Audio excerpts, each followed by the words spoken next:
What's going on, everybody? This is a segment from the Nerdgasm Talk podcast. If you like podcasts, well, why don't you come join us as the crew gets silly and Philly while we sit to talk about the latest in comics, games, movies, and all things pop culture. You guys can listen to our whole show on all the podcasts that's we're on Spotify, iHeartRadio, Google Podcasts, Apple Podcasts, wherever you guys get your podcasts from. And make sure you guys also support the channel by subscribing to the Nerd Coalition Studios. And for the gaming needs, make sure you subscribe to Nerd Coalition Level Up. This is the Nerd Coalition. Hope you guys enjoyed the show. And now, feel the Nerdgasm. We got to talk about one of my wife's favorite directors, Quentin Tarantino. Yep. Your boy. First of all, who pissed off these great directors, from Quentin Tarantino to James Cameron to Martin Scorsese? Somebody pissed their, like, pee in the cornflakes. I mean, just pee and drunk no water. Marvel did. No, I mean, yes, that's the answer. However, I think that the issue really is, it's the same issue we're seeing now with some of the, like, hot button, like, political things that we see happening now, where, like, hey, prime example, the student loans. Right? Okay. There have been plenty of people who are just like, man, I put my blood, sweat, and tears and time and money into try and get a degree, and I made a great life for myself. And these kids are not, they're not being able to make the same life that I made. So I don't see nothing wrong with it. But then you have the people who are like, because I had to pay $56,000 for my entire education over the course of 6 years. And why can't they pay off these $300,000 loans that they have? What? So because you did it and you had to deal, then everybody has to deal or do the same thing that you did, despite the circumstances being different, kind of thing. It very much feels like that. It feels like, well, I had to sweat and toil and get people to like my style of directing and my long ass movies, James Cameron, and y'all get to just come and waltz in here with some superheroes and make some movies, and they throw money at you. And that's very much what this feels like. It feels... What happened? Oh, my bad. Go ahead. No, go ahead. Oh, I was going to say, it feels like feels like the music conversation. Where it's like, this ain't real rap. And it's like, okay. It's not for you. We just want to have fun. Yes. Like And the then whole when Joe Budden asked him why Lil Yachty, why he always happy. And he's like, what reason do I have to not be happy? Like, I don't understand. I'm making legal money doing what I do. That's how I feel. Look, the whole James Cameron thing, he getting on my nerves right now. Talking about, oh, make sure you use the bathrooms at Avatar. You'll see it again. You're bold to thinking I'm seeing it once. Yeah, absolutely. I do not care. Because who asked for this? Now I don't know, because he make it 4, 5, or 6. That's what I'm talking about. Who asked for all of that? Right. Yeah. I'm not gonna lie. I agree with Quentin Tarantino to an extent, to where. Well, hold on. I was gonna say he appeared on the podcast Two Bears One Cave. And he said that the MCU doesn't feature movie stars. And he was saying part of the Marvelization of and he put like the Marvelization of Hollywood is you have all these actors who have become famous playing these characters, but they're not movie stars. Captain America is the star. Thor is a star. I'm not the first person to say that. I think that's been said a zillion times, but it's these franchise characters who become a star. Though I just wanted to read out what he said first before Okay. I think that's a little different than I think what I was thinking applies more to the James Camerons and Martin Scorsese's.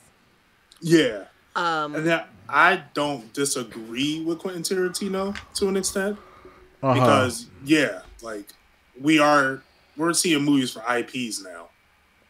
If we're all being honest, if the IP looks interesting, we're going to see it.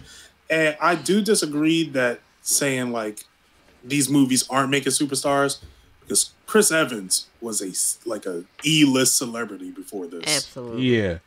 And him saying like, oh, well, he's not putting out movies that are selling out. That's because the other movies are completely different than what is being like. It's completely different from Captain America. Like we got Knives Out. The same people who saw Captain America is not going to see Knives Out because Captain America is more accessible to a wider audience. Yeah. I see what you're saying, where I could see how he might say that about some people, but the one thing that I said was like, I feel like it's kind of a slap in the face to the people who were stars that before they got here. Also, the people who you personally work with, like Samuel L. Jackson, which by the way, who you worked with more than once, who is just kind of like, okay, there are people here who are stars, and in any franchise that happens, it's not just Marvel. Like, excuse me if this is incorrect, because I was not alive when this came out, but did anybody know who Mark Hamill was before Star Wars? I do. I mean, of course we didn't. But, I mean, maybe y'all can tell me, because I'm sure somebody will tell me in the comments if I'm wrong.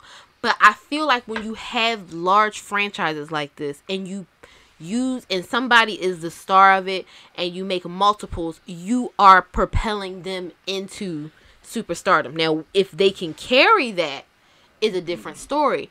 But I'm quite sure there are people who, I can't think of it, the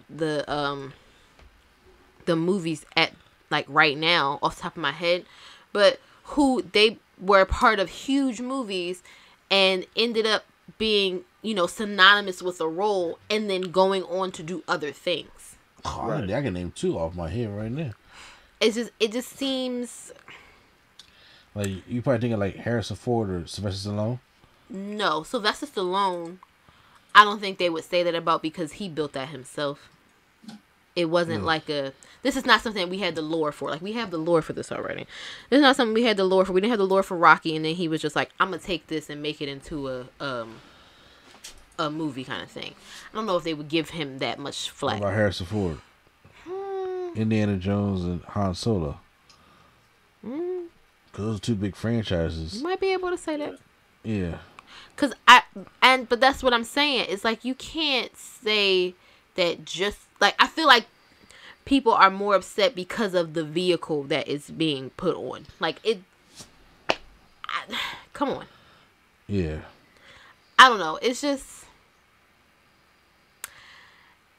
he might not be wrong, but it seems kind of like y'all are just, taking turns beating the dead horse kind of thing. Well, Samuel Jackson came out and he said, to respond to Quentin Tarantino, and we know Samuel Jackson has worked with Quentin Tarantino. He is not one to mince words as well. Yeah, he has worked with Quentin Tarantino for a lot of movies. He says it takes an actor to be those particular characters. The sign of movie stardom has always been what? Ass in seats. What are we talking about? That's not a big controversy for me to know that these actors are movie stars. Chadwick Boseman is Black Panther. You can't refute that, and he's a movie star. So that's the get out of jail free card right there, though. Okay, now Samuel Jackson, you knew Chadwick. You're like, ain't nobody coming out and saying nothing bad about Chadwick Boseman right now. Mm-hmm. But also, I don't think he's a good example either, because he's somebody who had movies under his belt before he got here. Did that movie propel him into like superstardom, to be more widely known? Sure, but I can't say that he didn't have movies. Just like Scarlett Johansson had movies before she got here. Robert Downey Jr. was a star before most of the people who came to see this was born. Yeah, no, okay, but also, what that thing is, like, Chadwick Boseman, people got excited when they cast Chadwick Boseman as T'Challa because it was Chadwick Boseman. Yeah. There are some exceptions to the rule. So when I think of Robert Downey Jr., when I think of Samuel L. Jackson, when I think of Angela Bassett, when I think of Chadwick Boseman, when I think of Don Cheadle. When I when I think of those kind of actors, I automatically think like, hey, if you're going to cast them as a role in the Marvel Cinematic Universe, I'm sitting there thinking to myself, they would propel this character to be known. Because if you think about it, say if Chadwick Boseman did not play Black Panther and you got John David Washington to play him.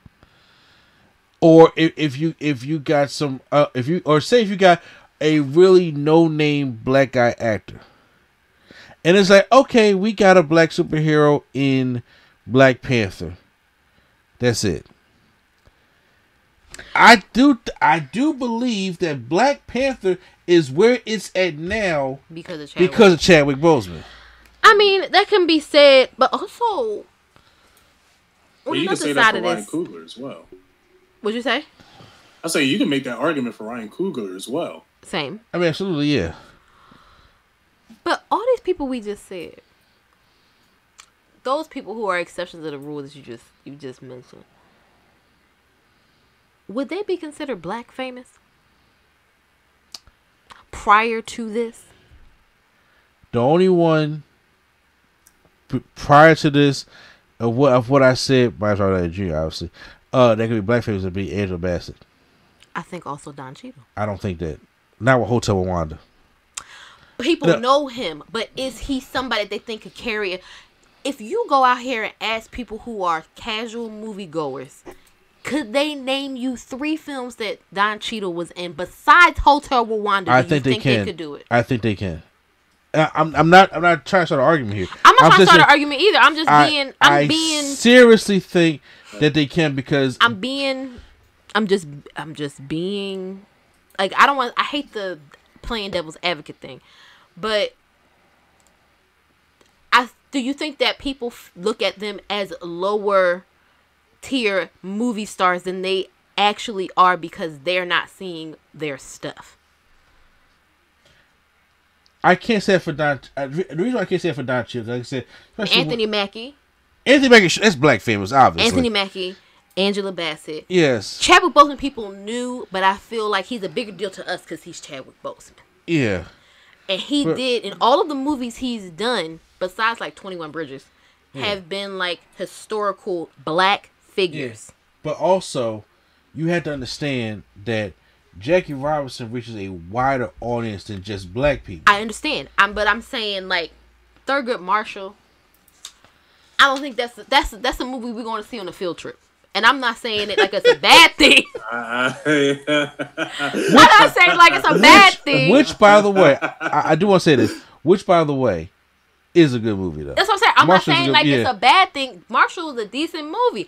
I'm just saying, I don't know if people felt the same way, like how we hold these folks. Like we hold Angela Bassett in high regard. Yes, we do. Okay. Yes, we do. But before this, I'm sure there are people who see her on 911 and are confused as to why she would be the highest paid actress on television. Yeah. Just saying. Anthony Mackie for sure. He's Clarence. Clarence has both parents. Exactly. Hey, Clarence, he's Tupac. But I'm saying, like, I feel like maybe that's the issue, because the only people you see in movies like this and you're just like, these are stars, yeah, are your Samuel L. Jacksons, and you're thinking like, oh, all these people came in here with no rap sheet, basically. Yeah, but to go back to your Don Cheadle thing is, Don Cheadle's most of his filmography, even which I have pulled up here, is not black movies. Like, he has a universal appeal. Like, Don Cheadle can go from Hotel Rwanda to Fresh Prince to Space Jam to Rush Hour to Reign Over Me to Ocean's 11. He has that range. I feel you. He can go from that, but are those his movies? Give me movies where he's the lead character, where he carried it, where it was a blockbuster hit. That's not fair. But that is what they gauge. Yeah, that's their argument. That's their gauge. Yeah. Just like it's the same thing. We said they talk Quentin Tarantino, right? I'm just saying in general. Okay. In general, it's the same argument we've been hearing from Viola Davis. If I'm doing all of this and I have all these awards and all these accolades, why am I not put up here on the upper echelon with everybody else? Okay. Or and she's doing like these magnificent performances, and people are just like, okay, they just now heard of her, and I'm like, I've been seeing Viola Davis on TV for 20 years, or on films for 20 years. Okay, well then. So I mean, it's kind of like I like Swag was saying, I understand where he's coming from with that thought process, but I feel kind of like there's less exceptions to the rule than people who were already stars who have just been propelled to a higher level of stardom. I didn't know who Chris Hemsworth was before this. I agree. But besides that, I have seen almost everybody who has been in an MCU movie, like who has a significant enough role in something else. Yes, yeah. I mean, because like me, it's like I wasn't. I'm embarrassed to admit this, but I didn't know who Gwyneth Paltrow was before Pepper. Oh, I knew who Gwyneth Paltrow was. She was in Shakespeare in Love. I knew you would know that. I did not know. I'm not even a big moviegoer though, but I'm just saying, like, I knew who she was prior to this. But Sebastian Stan is another one who I don't know if he had movies prior to this, but I didn't really know his name that well. Yeah, so it's like he was in musicals or something. I don't know why. Like, there are people who, another person like that who's not in the MCU, but people would probably sleep on, but they have, like, a crazy filmography and stage, I keep wanting to say rap sheet because that is, I don't know why that's the word. Just a resume. Somebody like a Taye Diggs. Yeah. Taye Diggs has done all the things. Yeah. But how many people really know all the stuff that Taye Diggs has done? Or movies he's been in, plays he's been in. It just kind of feels like that. Like, maybe, I don't know if tone deaf is the right word, but it just kind of feels like, yes, there are people who were made famous by this. But, like, think about Black Panther. I guess because that's far down in the filmography. We far into the MCU. Yeah. You getting big stars. There is nobody in Black Panther that I had never seen before besides Winston Duke.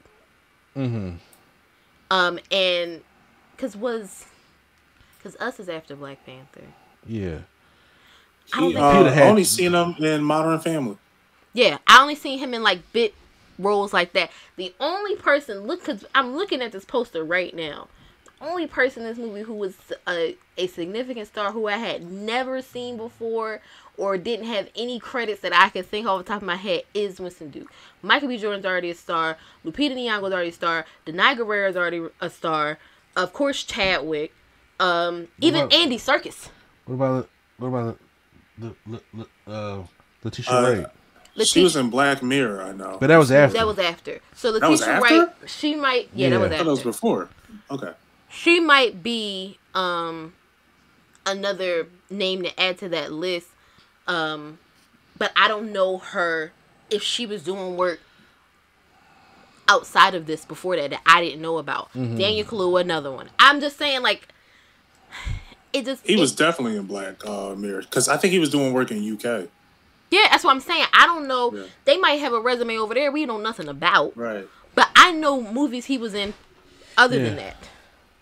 So I would to Marvel's defense, like they're giving shots to people who like these movies won't even look at.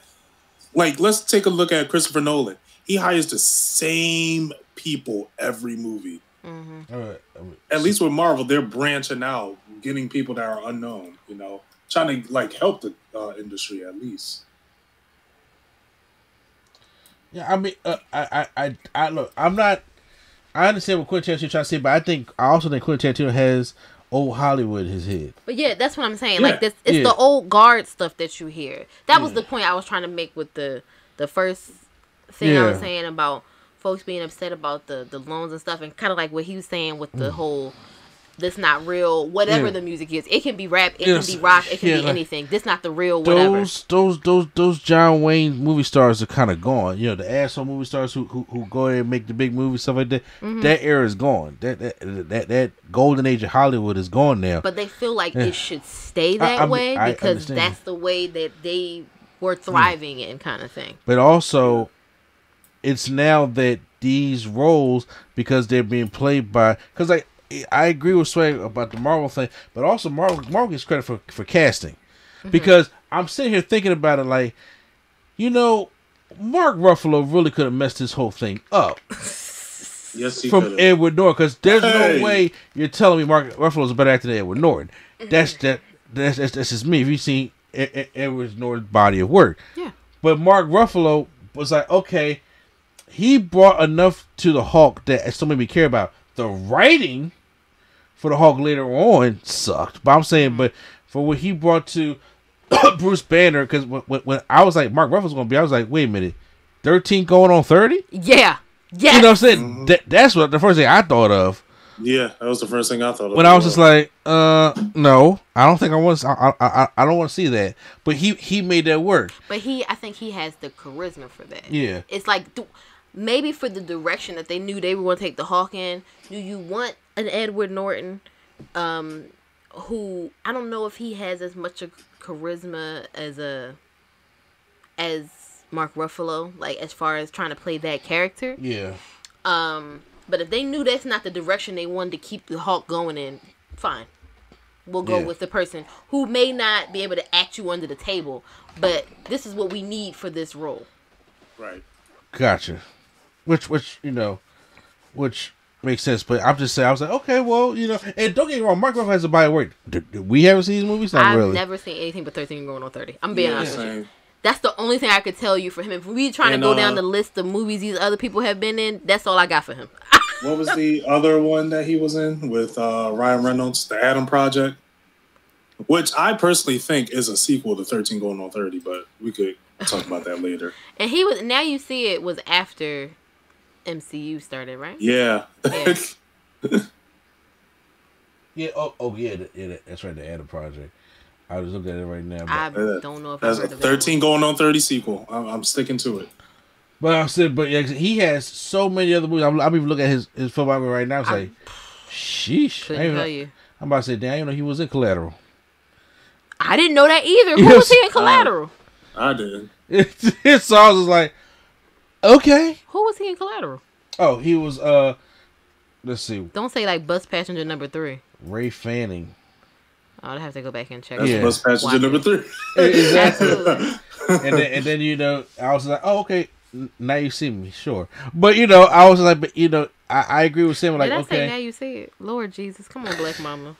I was like, but you know what? I do agree. Like, okay, these people bring life to these characters, which make them bigger than what they are. Because you got to also be able to act and do the roles, right? Like, when the rumor was that, you know, Triple H should be Cena, to be Captain America, or Triple H should try to be the role of Thor, no. Absolutely not. It's not gonna work. You know, sorry, Hunter. That would have been hilarious. Yeah, I was like, that ain't gonna work. I was saying, but I was just like, but Chris Hemsworth brought a new thing and brought a B level hero to life. And like I said, I don't think Black Panther gets the way it is without Chadwick. And shit, Nick Fury, I mean, like, well, Samuel Jackson. Right. You know, and I guarantee you, Quentin Tarantino's quotes was not going towards Samuel Jackson. But that's what I was saying, though. You gotta watch what you say that. Yeah. And like, but you also, so that means you slight some of the folks that you worked with or may want to work with in the future. I don't know. It's just. Every generation gonna have to get off my lawn. That's why I said you gotta let folks. They just let them have their stuff, because it's not like Quentin Tarantino is making cinematic masterpieces that is like 20 years from now we're gonna watch and be like, it may be a cult classic. Yeah. It's not like we're gonna watch it and be like, oh my god, you're gonna be you can be sitting there crying like that was beautiful. My man is doing blood and gore and fighting and N-words gratuitously. That's Once Upon a Time in Hollywood was the I did like Once Upon a Time in Hollywood. And that's cool, but what do we get in Once Upon a Time in Hollywood? Not the hard R. For once. Well, I mean, yeah, it wasn't. There's no black folks in 1969. Exactly. But honestly, would that really stop him? We're being honest. Quentin Tarantino would have found a way to put it in the script. He would have. And this is somebody who watches his movies. And Scorsese's. Scorsese's. Only person on this list who has been complaining, who I'm just like, yeah, whatever, bro. You can take it or leave it, is James Cameron. I've seen Titanic enough times that I've committed to memory. I don't have to watch it no more. I have no interest in seeing any more Avatar movies. Thanks. Like, I mean, don't sleep on Terminator. Yo, I can't wait for Avatar 2 to bomb so goddamn bad. Whoa, he said it needs to make $2 billion to break even. I was like, oh, we did. I will. What would I give for this movie? You give that PS5 for that?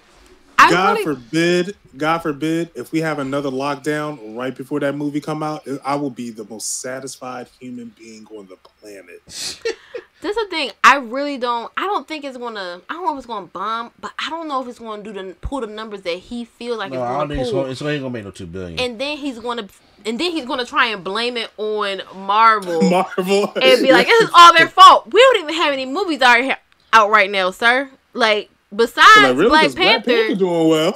I'm about to say, so yeah, you're gonna have this come out, and it's gonna obviously destroy Black Panther because it's been out for a month already, and it's still Black Panther's fault. It's like, first of all, bruh. How about inflation, or how about COVID, or how about sickness, or how about holidays? Yes, like this is the thing. I just don't. There are other factors that are playing into movies not making the money they used to make. Once people realize you can sit in the house and turn on the sound bar and watch something on a streaming service, why would I leave my house if it's not like I want to see that movie, The Menu? I do. I do too. I'm not leaving my house. Exactly. Do I really need to go to the theater to see The Menu? No. I'll wait till it comes to a streaming service. Same thing with Glass Onion. Like, I'm okay. I agree with you on that one. I was about to say, same thing with the new Knives Out movie. I'll watch it when it comes to a stream. I'm not going to movies to see that. Right.